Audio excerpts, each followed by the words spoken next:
High বন্ধুরা, good evening. ঘুম থেকে উঠলাম, একটু বাইরে বেরোই। সারাদিন ঘরে থেকে থেকে আর ভালো লাগছে না। বাইরে বিশেষ কোথাও যাব না, দূরে কোথাও যাব না, আমাদের উঠোনে একটু ঘুরি। একটা জিনিস দেখাবো তোমাদের। এই দেখো, আমাদের এখানে একটা লেবু গাছ হয়েছে। লেবু গাছটা আমরা লাগাইনি, নিজের থেকেই হয়েছে। তা যেহেতু এইটা আমাদের বাড়ি ঢোকার রাস্তা, আর ওই পাশে ওই যে আমাদের বাড়ির সামনে দিয়ে যে রাস্তা গেছে, রাস্তাটা, তাই লেবু গাছটা হয়েছে। রাস্তার উপরে ডাল গেছে, রাস্তার উপর যাচ্ছে। এদিকে আমাদের বাড়ি ঢুকতেও এই ডালগুলো এখানে আসছে। তাই অনেকবার চেষ্টা করেছি কেটে ফেলবো, তা কাটতে ইচ্ছা করছে না। ছোটো মেয়ে অদৃতি কাটতে দেয়নি, বলছে না মা কেটো না বলে। 1 বছর 2 বছর 3 বছর 4 বছর হয়ে গেছে। এবার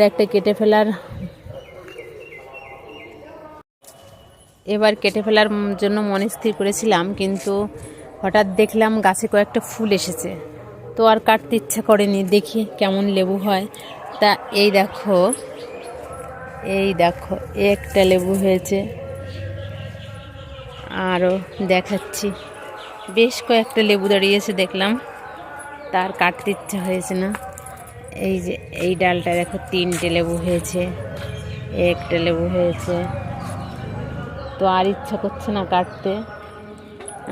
তো ভাবলাম কাটবো কি কাটবো না, এটা চিন্তায় আছি। লেবু হচ্ছে, অথচ এ দেখো আমাদের বাড়ি ঢুকতে ডালগুলো এই গেটের সামনে এখানে এসে পড়েছে এই ডালগুলো। তারপরে রাস্তায় লোকজন হাঁটাচলা করে, রাস্তার উপর গিয়ে এই যে এই ডালগুলো পড়েছে এই যে এখানে। তা কি করবো ভাবছি না। আম গাছে দেখো আম হয়েছে কত, এই আমের ডালটাও রাস্তায় এসে পড়েছে। কত সুন্দর আম ধরেছে আমাদের গাছে। আরও দেখাচ্ছি, দাঁড়াও বন্ধুরা।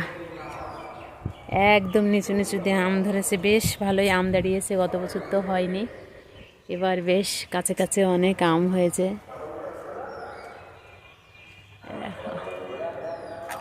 কি সুন্দর এই আমগুলো, একদম কাছে কাছে হয়েছে। থাকবে কি না জানি না, নাকি কেউ চুরি করে নিয়ে যাবে।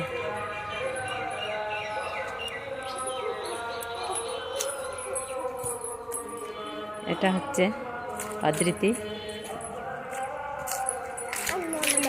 আর এইটা হচ্ছে জ্বালাতন করা একটা কুকুর। আমাদের সারাদিন জ্বালাতে থাকে, যতবার তাড়াই ততবারই আসে।